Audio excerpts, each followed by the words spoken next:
C'est vrai que c'était le match de la montée pour eux, donc il y avait stats à comble. C'est une fête réussie pour eux puisqu'ils ont réussi à l'emporter. Après, nous de notre côté, on a essayé de tout faire pour remporter ce match, mais on n'y est pas arrivé. On est tombé sur une belle équipe d'Arles qui a mérité sa montée sur l'ensemble de la saison. Et heureusement, les équipes derrière ont perdu, donc nous on obtient quand même notre maintien. C'est la principale chose ce soir pour nous. Est-ce que sur la touche, on vous mettait au courant des résultats des équipes adverses ou vous allez essayer dans votre match? Le banc arlésien, oui, nous disait que Niort perdait. Il nous disait de lever le pied, mais bon, on a joué notre chance jusqu'au bout, parce qu'on n'avait aucune certitude non plus. Donc voilà, on a joué le jeu et bon, leur victoire que plus méritée. Bien, non, on va voir les joueurs dans l'ordre, on va voir ceux qui sont d'une part encore sous contrat pour vérifier, valider l'envie de chacun de continuer à collaborer déjà. C'est pas le tout d'être sous contrat, il faut avoir envie. En précisant l'objectif du club et la façon dont on a envie de s'y prendre, comment on compte bâtir l'équipe, comment on compte travailler. Après, il y a ceux qui sont en fin de contrat qu'on a envie de conserver. Et puis on va discuter. Certains on se mettra d'accord, d'autres je pense qu'on ne se mettra pas d'accord parce que après il y a des prétentions financières auxquelles on peut répondre et d'autres on n'a pas envie de faire de folie. Très clairement, on a envie de respecter le budget qu'on a bâti, donc nos moyens vont rester très limités, mais je pense que par rapport au marché, ils seront très réalistes et pas forcément proportionnellement inférieurs à ceux de cette année. Parce qu'il va y avoir une baisse, c'est clair, je pense. Il y aura une baisse. Dans l'autre sens, il y a des joueurs qui ne le comprennent pas, pour ça qu'il vaut mieux. Il va falloir qu'ils le comprennent. Ceux qui ne comprennent pas, ils peuvent aller voir ailleurs, il n'y a pas de souci. Nous, ça ne me gêne pas. Personne remplaçable.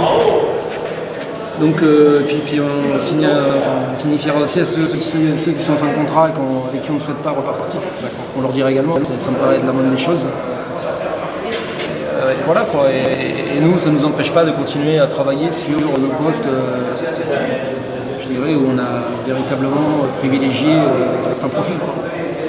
Mais on s'étendra dessus après le match de Lille, quand la saison sera terminée, ça ne nous empêche pas d'avancer. C'est pas juste une dernière question. Vous m'avez répondu plus ou moins, mais vos recherches de joueurs, ça se fait sur quoi à peu près? En quantité? Combien de joueurs aujourd'hui? On a actuellement 6 joueurs encore sous contrat chez nous l'année prochaine. On peut dire qu'il y en a 3 voire 4 en fin de contrat qu'on souhaite voir encore avec nous l'année prochaine. Est-ce que sur les 4, on a les moyens de tous les avoir? Je ne sais pas. Ça dépend des discussions et de leurs prétentions. Et donc après le calcul est vite fait, si on fonctionne avec un groupe de 7 joueurs plus les 3 jeunes qui vont monter pour avoir un groupe entre 10 et 20 joueurs, voilà. C'est 7 recrues. Voilà. C'est entre 5 et 7 recrues. Après dans les profils, ça se fait en fonction de ceux qui restent. Ouais, on va essayer quand même de trouver des joueurs athlétiquement. C'est important. On a pu voir cette année, c'est clair. Maintenant, j'aime aussi avec nos qualités qui sont celles propres à notre entraîneur, mais l'un n'empêche pas l'autre. En ce qui concerne les joueurs prêtés, ils font partie de la discussion également. Les joueurs prêtés vont repartir de Ligue 1 et puis on va discuter peut-être pour certains, je dis même peut-être, pour certains avec leur club d'appartenance, ce qui est possible de faire. Après, tous ils ne sont pas du tout dans le même cas de figure. Vraiment, tous les cas sont très particuliers. Entre ceux prêtés dont on ne veut plus, ceux prêtés que l'on veut mais qu'on ne veut pas, et ceux qu'on veut garder et on ne sait pas trop si on va pouvoir bien dire. C'est dur. Ouais, non, c'est pas dur, c'est le chantier de fin de saison, c'est normal.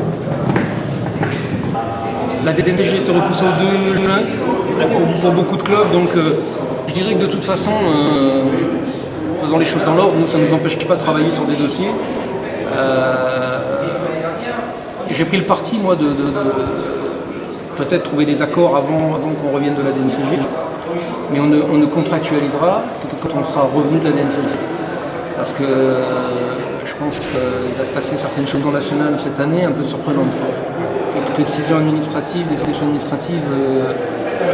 comme peut-être il y a rarement eu encore. Donc il est important aussi de ne pas faire les choses en dehors du marché, mais de tenir compte du marché de la saison prochaine. Et il risque d'être un peu différent de celui de la saison dernière sur le plan financier. Donc comme on compte nos sous, pas question d'en dépenser plus que ce qu'on pourrait. Et peut-être qu'il y a des choses à faire simplement en ayant attendu que toutes les étapes soient franchies pour tout le club au niveau de la DNCG.